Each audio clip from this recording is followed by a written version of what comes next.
Magandang araw po sa ating mga kababayan. Ang mandato ng Kongreso ay simple at malinaw. Maglingkod sa taong bayan, lalo na sa panahon ng pangangailangan. Kaya sa gitna ng paninira at intriga, kami po sa House of Representatives ay naninindigan. Ang pagtulong sa mahihirap ay hindi kailanman dapat ikahiya. Tinawag si Speaker Ferdinand Martin Romualdez na tambalos-los dahil sa kanyang pagtulong sa mga nagugutom, may sakit, at nawalan ng hanap-buhay.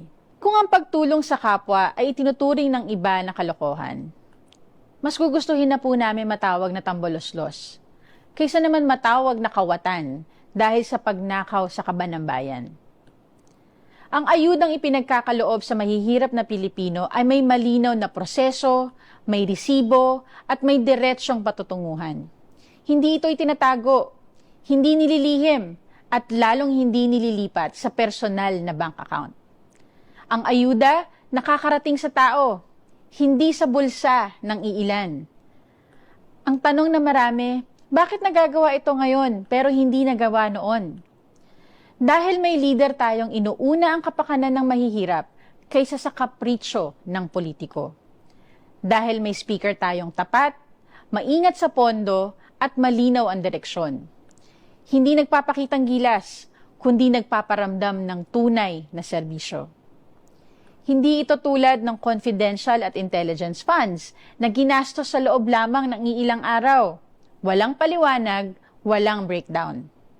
At hindi rin ito tulad ng mga hindi idineklarang bank accounts na may milyong pisong laman. Pera ng bayan pero walang maipakitang pinanggalingan o patutunguhan.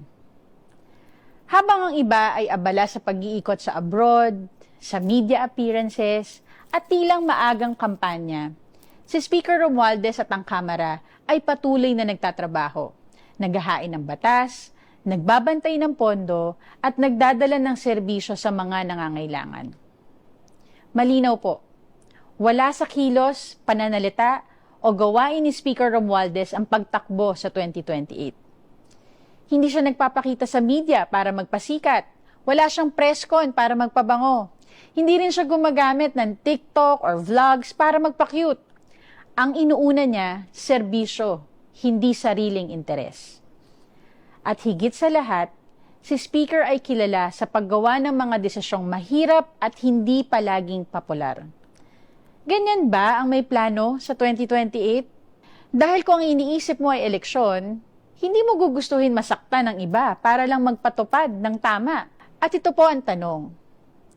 Di ba kayo nagtataka kung bakit pilit nilang pinupunterya ang isang taong sinasabi nila hindi naman lumalabas sa survey bilang kandidato sa 2028? Baka naman ginagamit lang nila si Speaker para mambastos, para magpatawa, o para magpakitang tao sa publiko. Kung may checklist ng pagiging presidentiable, mukhang may ilan pong gustong makaperpekto. Pero si Speaker, wala sa checklist. Nasa trabaho. Mahalaga ang respeto sa kapwa lingkod bayan. Pero mas mahalaga ang pagrespeto sa katotohanan at sa pera ng taong bayan. Mabigat po ang mga personal na banat.